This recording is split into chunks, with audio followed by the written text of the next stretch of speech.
Hi, my name is Alex Carlucci with GustanCho.com. If you're a veteran and we need a certificate of eligibility, I want to explain what it is. Most veterans know, but a certificate of eligibility allows us to determine if you're eligible for a VA loan and if we have to charge you the funding fee and how much you might be eligible for. So when we pull the certificate of eligibility, if you don't provide it to us already, we order your DD-214 from you, we request it, we get it within 2 or 3 days, worst case scenario, sometimes right away.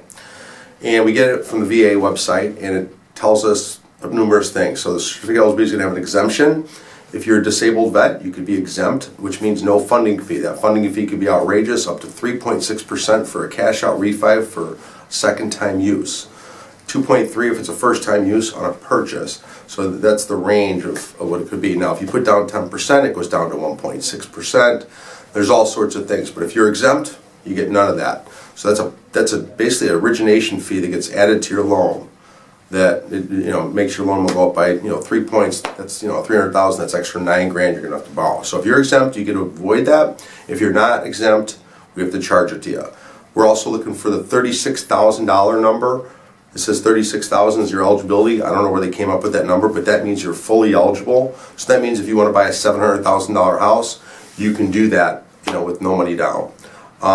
If you, let's say if it says $5,000, that means I have to call the VA, or you might have to call the VA. There's some kind of formula that tells you that you must have foreclosed on a property and you lost some of your eligibility. Therefore, you're still eligible for a bonus eligibility, but it's not going to tell you the amount. So you have to figure out how much that amount. So usually it's like around 144 to like 300,000 range. So you can't buy a small house. They want you to fit in that 144 to 300,000.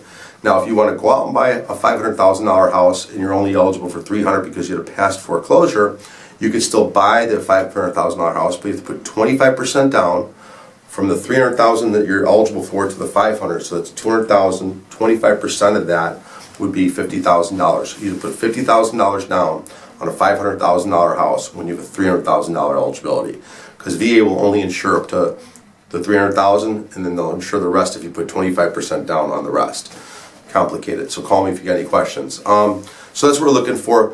Making sure you're eligible. Make sure you've served enough time. So if it says you're eligible, make sure that there's if you're exempt from the funding fee, and then we're looking for how much you qualify for. That's what we need on the certificate of eligibility. If you got any questions, call me.